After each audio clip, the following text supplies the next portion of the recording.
What is up, and welcome into another episode of the Somebody Said Canes show, brought to you by me, Breeze. Every week I'm here talking nothing but Miami Hurricanes, usually football. Tonight I'm actually gonna mix it up a little bit. I'm gonna throw in a little basketball, I'm gonna throw in a little baseball. I watch those too. Gotta show love to the other sports. If somebody said Canes, not just somebody said Canes football. Most of what I talk about is going to be football, but I'm gonna throw in some other stuff too, some other sports, some of the other things that I enjoy from a Miami Hurricanes perspective. As always, I appreciate everybody that tunes in. Please hit the like, please hit the subscribe. Does nothing to hurt you. All it does is help me. You're not gonna get spam calls, texts, emails, mail to your house. None of that. All you do is help me out. And I appreciate that. So if you enjoy anything about the content I provide, please hit the like, please hit the subscribe. I will very, very much appreciate you doing so. This show is Somebody Said Kane show as part of the Somebody Said Sports Network. Every Monday night on the Somebody Said Sports YouTube, we are going live at 9 p.m. talking everything football. So here I'm talking Canes. Over there, we talk everything football, college, NFL. Had a dope show this past Monday. If you like football more than just Canes, if you watch other teams and stuff like that, go check that out. I think we do a pretty good job. It's being two other dudes, my peoples. We run that show. We have a really good time with it. It's a lot of fun. A lot of folks been showing a lot of love this week. Subs are going up. We're up over 200 subs. We've been at this like 3 months. Already over 200 subs, man. And I just got to say that I'm grateful. I appreciate it. Thank y'all for showing love, man. Thank y'all for rocking out with me here on the Somebody Said Canes YouTube page, man. And hopefully I just continue to bring content that people enjoy. Talking all type of Canes content, everything that you can think of, man, top to bottom, plenty of football, diving deep into that. As always, we're going to do some of that tonight. As you can see in the show title, I'm going to talk about who are the leaders. It's that time of year when you start identifying who your leaders are going to be for next season. Should we be concerned about the offensive line? I got a clip from somebody who would talk about this best, even better than me. So we're going to drop that clip and y'all can see what that man had to say about it. And then we're going to finish up with some basketball and some baseball. Before I get into the content, though, real quick, I got to do a quick shout out to Flo, John over there on the Miami Flow podcast, their YouTube show. They had me over there on Sunday. Man, them dudes show nothing but love, man. They're good folks. You wouldn't have been able to tell it was my first time rocking with them because they just welcome you in like family, man. We know this Cane's life as a family. Other people wouldn't understand. Those dudes really welcomed me in, man. They reached out to me to bring me on the show. I'm a pup. You know, I'm a newcomer in this game. And the Miami Flow podcast been at it for some years, man. Them dudes is locked in. Them dudes is in the trenches. They've been at it for a while. So for them to reach out to me to bring me on their show, I thought was a big sign of love, man. And I really appreciate them dudes, man. Big shout out to Flo. Big shout out to John. It's the Miami Flow podcast. Find it on YouTube. They're on Twitter as well. Go watch that. They put out a lot of great content, as do many other people who do Miami centralized shows. So continue to show love to the other people, man. You know, there's no such thing as too much Miami content. It doesn't exist. So let's go ahead and get into it, though, man. I said it. This is the time of year where you start to find out who are going to be the leaders on your team. This is the off-season workout time. So we know who the team is going to be. We know what the roster is going to be. There is no spring portal. The roster that we have right now is the roster that we're going to take into next season. 99.99% sure of that. Who are the guys that are going to lead the charge, right? Because one of the key things in college football right now, with the transfer portal, with turnover happening at such a high rate, you need guys who can carry your culture forward. One of the really cool things about Indiana, people talks about how old that team was. They were a playoff team last year. And a number of them dudes came back to carry forward that culture that Signetti that had established with them when they came over there with him. Mario's trying to do the same thing, right? Mario just made his playoffs for the first time. He's reloaded from a talent standpoint. And now we want to go do what Indiana did. Your first year in the playoff, okay, cool. You have a little bit of success. How do you build on that? How do you take that next step? Well, to do that, You need players who can carry your culture forward, right? You heard that the old saying, the best teams are player-led teams. So right now, you're identifying who are those leaders are going to be. And so you need them on both sides of the ball. You need them in each position group, really, if we're being honest, but you need them on both sides of the ball, and they will establish it for the whole team.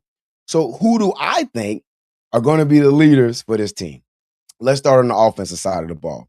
I think this conversation on offense begins and ends with this man right here.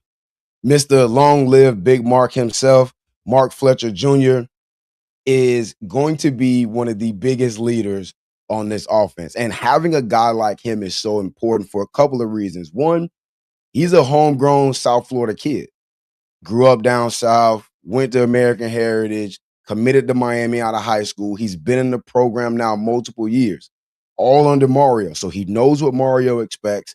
He knows what Mario wants this offense to be doing in the offseason. He's a lead by example guy. He's a vocal guy. In fact, I'm going to quote Mario.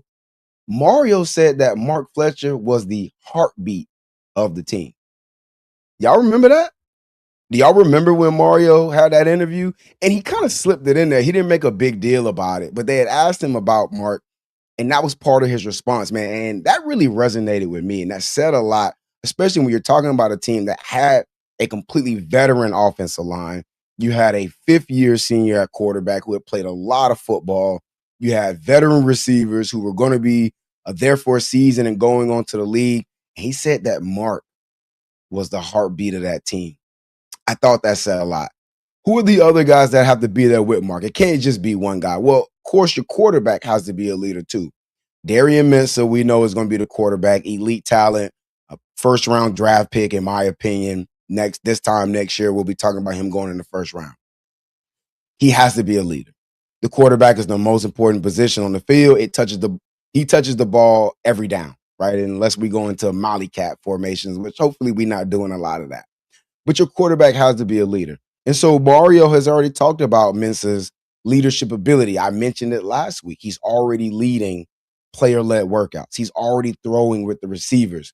You saw Molly there at his dinner when he took his visit to Miami, building that rapport, building that relationship. Your quarterback has to lead from the front, man. And that's one of the reasons why you go get a veteran quarterback. He was a starter at Tulane. He was then a starter at Duke. They voted him to be a captain on that Duke team, and by one of their own players at Mission, after him only being there a handful of months. It didn't take long before the players at Duke recognized Darian Mensah's leadership ability and then voted him to be a player captain. That's a big deal. That speaks to his ability to, as I said, lead from the front. One of the best things about a leader is you got to get people that want to follow you. Well, you have to be able to get people to want to follow you.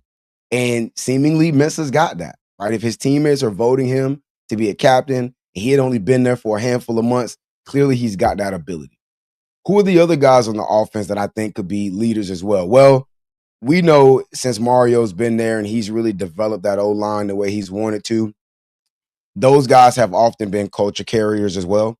So I'm looking at some returners who've been there for a while. I'm looking at Matt McCoy.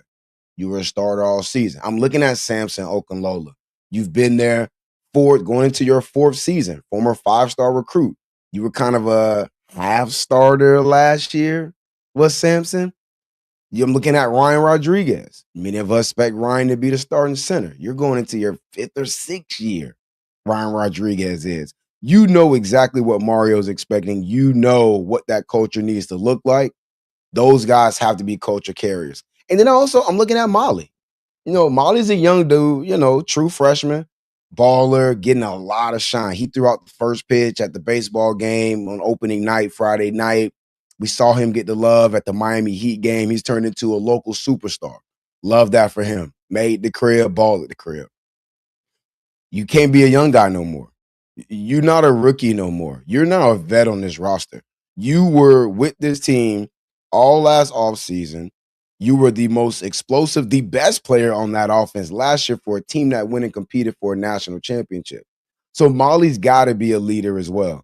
You can lead by example, but also, as we heard about stories with like Inez Cooper As we heard about some other guys, you also got to learn to find your voice in the room too.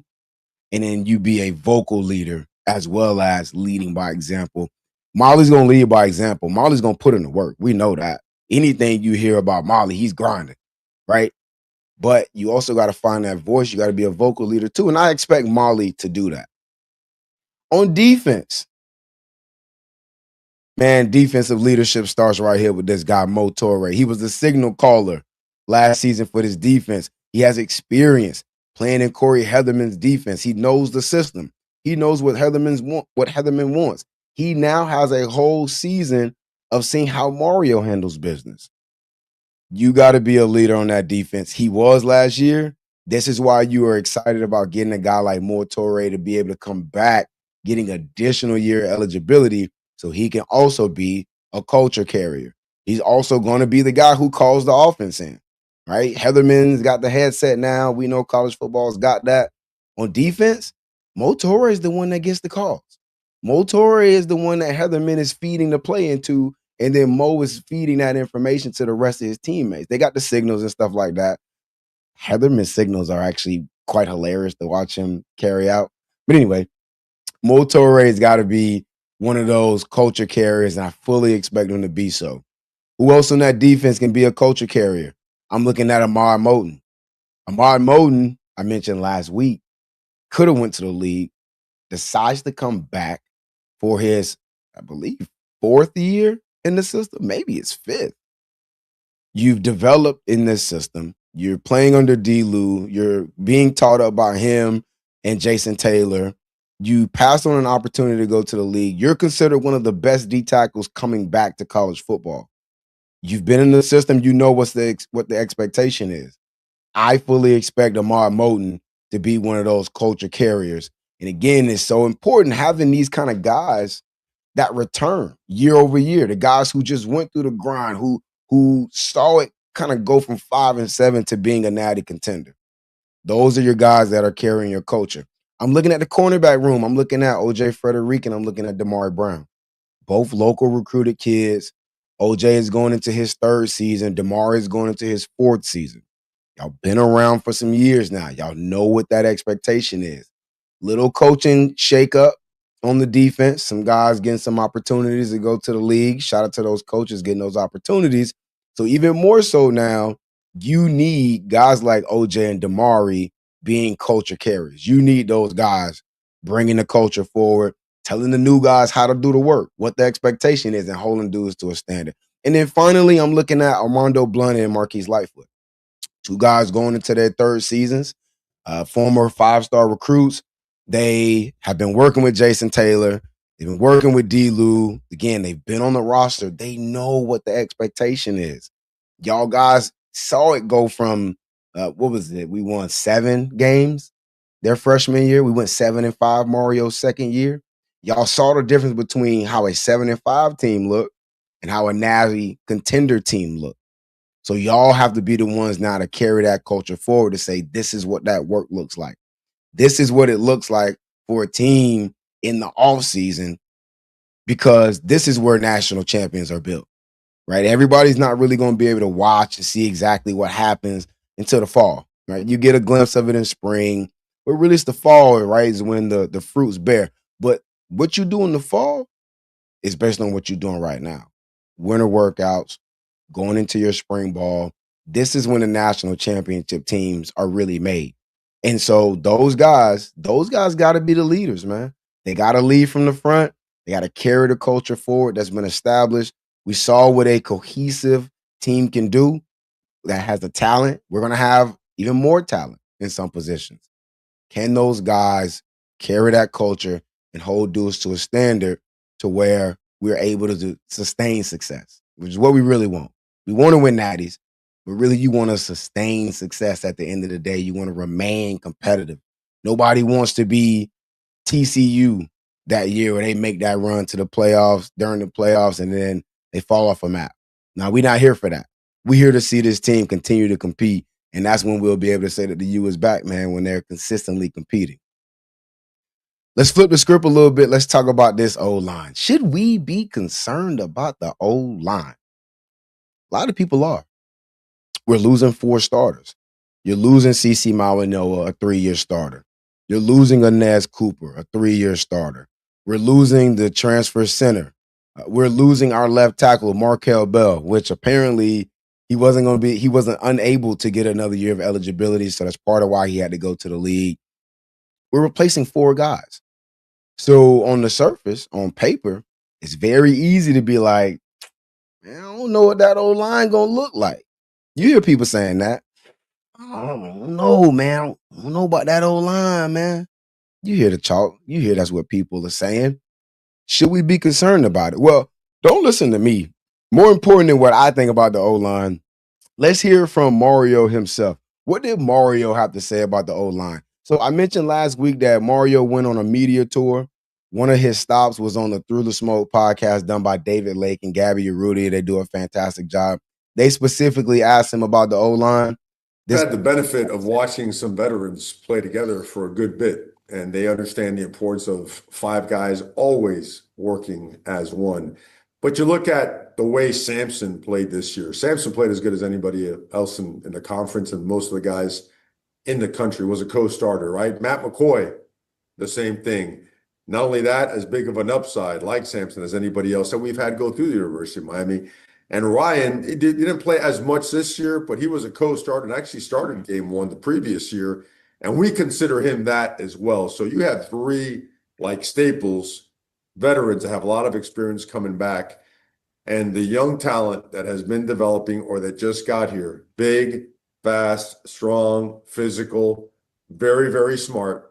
And I think you guys know the culture that Coach Mirabal creates in that room is unmatched. It's second to none, just over time and time and time. And I think what you're seeing here, and you saw our moves, right? We took one guy in the portal, second one's come on in, but we have a lot of faith in what we have recruited and what we've seen in practice, that we can continue that tradition and continue to elevate that tradition.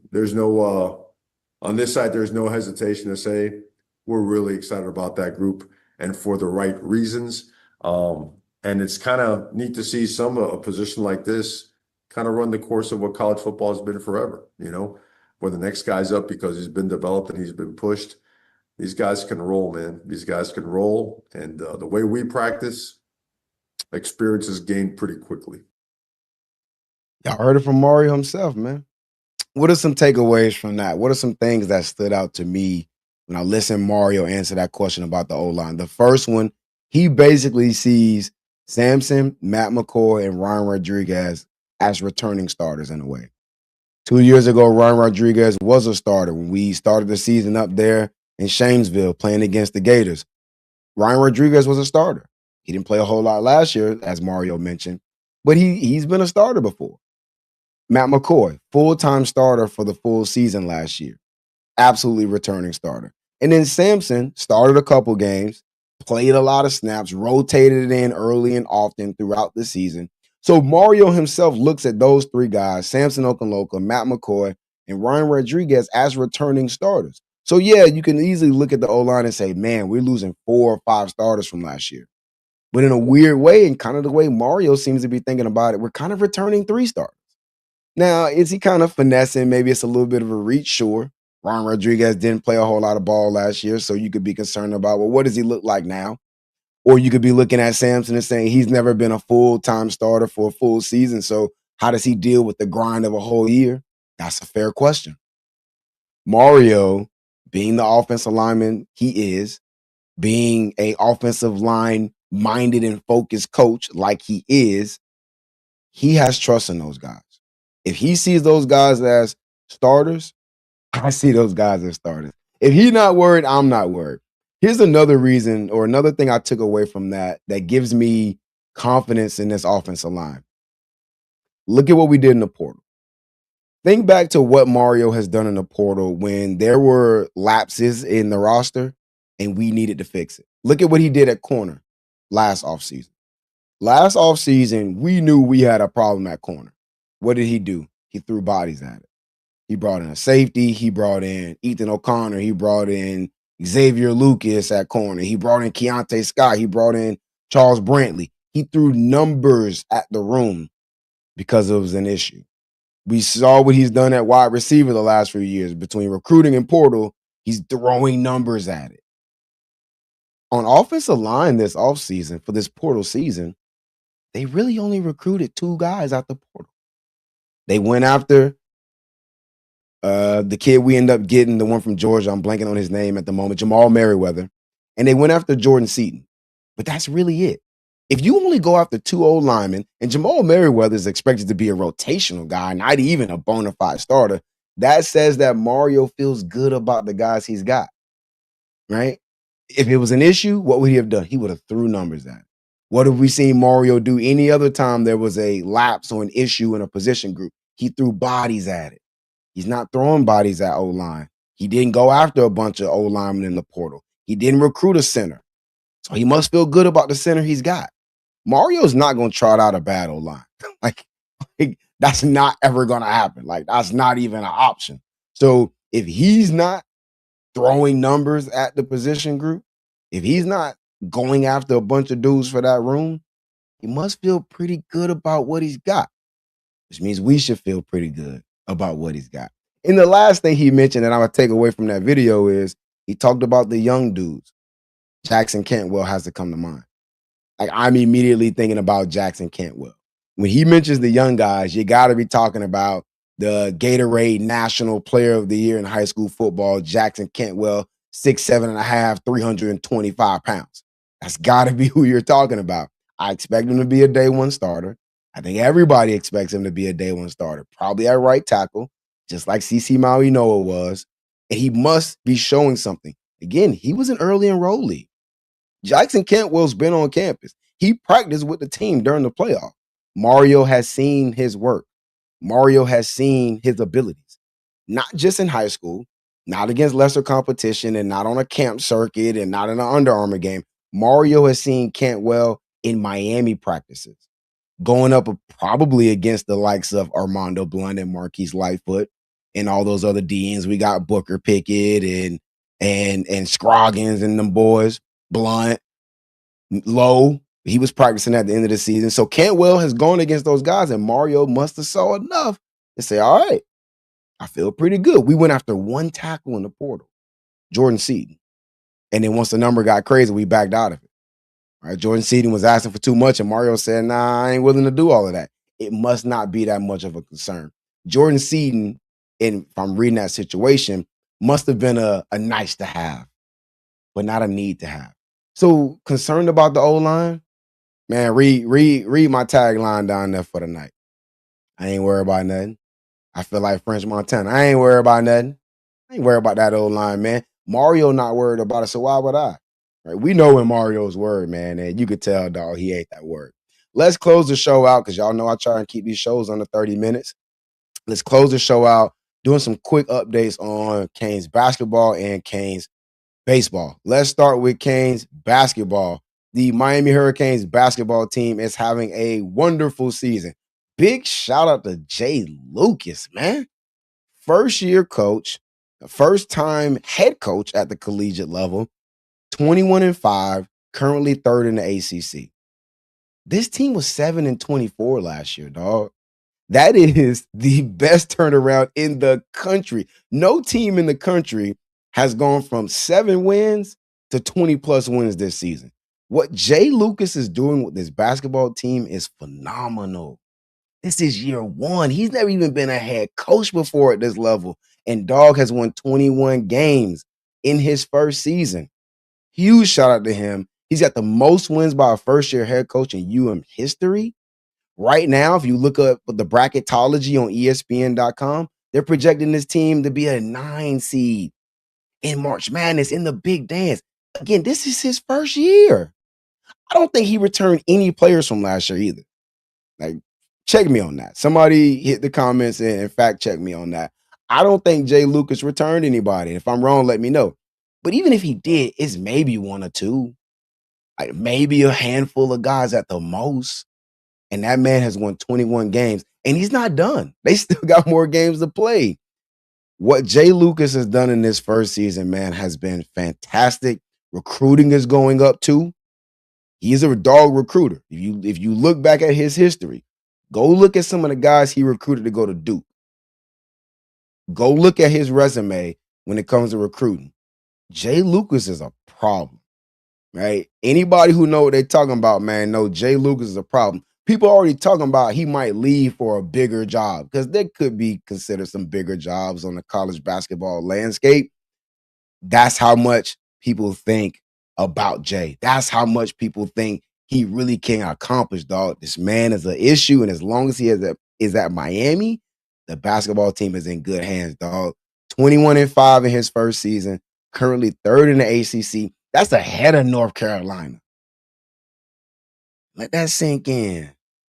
That's ahead of the storied North Carolina Tar Heels, who they just beat about a week ago. That man Jay Lucas is a problem, man. Big shout out to Jay. Shout out to that basketball team. They also a lot of fun to watch, man. If you wasn't paying attention last night, they got a 1-point dub over Virginia Tech, held on to it. A game you kind of gotta win. You can't let those games slip away from you. It was at home. They handled business. They just knocked off North Carolina. This Canes basketball team is a lot of fun to watch, man. And this is not at all the most talented team he's gonna have. I'm tempted to say this might be the least talented team Jay ever has at Miami. Again, that recruiting is only going to go up. That portal's going to go up. He's showing some winning early. Hey, man, keep your eyes on Jay Lucas. Keep your eyes on that basketball team. If you ain't been paying attention to Canes basketball, you might want to tune in, man, because them boys doing some fun things, man. And don't be surprised if they upset some folks in March Madness. Don't be surprised if they upset some folks in the ACC tournament. Jay is coaching his tail off, dog. So big shout out to Jay Lucas. Big shout out to the Canes basketball team. Let's close this thing up talking about some Canes baseball. I definitely watch Canes baseball. JD Arteaga is in his 4th season, I think it is. Very, very talented roster. They opened up the season this past weekend. They had a 3-game homestand opening series against Lehigh. Them boys put up 57 runs. I believe that is a school record for runs in a single series. 57 runs in 3 games is some wild business. Literally, the bats were going crazy. If you don't follow us on TikTok, go follow me on TikTok, SS Canes. At Somebody Said Canes, one of those two, you'll land on the site. You'll see the logo. See the logo up there in the corner. Man, I dropped some highlights, man, from that opening series. The boys handle business. They're currently ranked number 23 in the country by D1 Baseball. Last night, the basketball team gets a 1-point win against Virginia Tech. At the same time, the baseball team at Mark Light Field is playing against UCF. They had no hits through the first 6 innings. I'm tripping. They had no hits through the first 6 innings. They get their first hit in the 7th. They're down 5-0 to start the 8th inning.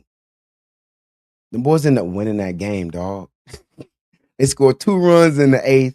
They get 3 runs in the 9th. UCF did them some favors. The 4 straight batters got hit. They literally hit batters into runs. So they helped us out. Then we get a 2-run double by Mikey Torres in the 9th for another 2-run shot to tie the thing up. We got 3 runs in the 9th. You get a solo home run by Danny Dingers, Daniel Cuvée, the best third baseman in all of college baseball. He hits a solo shot in the 10th. And then you get a walk-off 2-run homer in the 12th inning, dog, by Van Sheehan, who was a transfer. Man, the baseball team is doing some great stuff, man. It's going to be a fun team to watch. To me, this is a Omaha or bust team. If I'm looking at the Miami Hurricanes team, I'm looking at the roster. We got some injuries right now, too. If I'm looking at Hurricanes baseball and I'm putting some expectations on them because we've invested in them, there's been some resources thrown at that baseball team, I'm talking Omaha or bust. The boys might be able to do it, man. They showed some fight last night in that UCF game. I was pleasantly surprised to see them not pack it in, being down 5-0 in the 8th. But them boys fought it out, man. They got themselves a big dub. That's the 30-minute mark. I try to keep it to 30. As always, man, I appreciate everybody who chooses to tune in. There's a whole lot of good Miami Hurricanes content, and if you're choosing to consume mine, I appreciate it. Big thanks. Please continue to hit that like. Please continue to hit that subscribe. Hopefully, I get some other folks on the show. I done brought some homies on already. I'm going to bring my homies back. I'm going to make some new homies and bring them on too. Hopefully continue to bring y'all some good, dope Miami content. I appreciate everybody tuning in. Y'all already know what it is. It's always go Canes. I'm going to catch y'all next week. Y'all be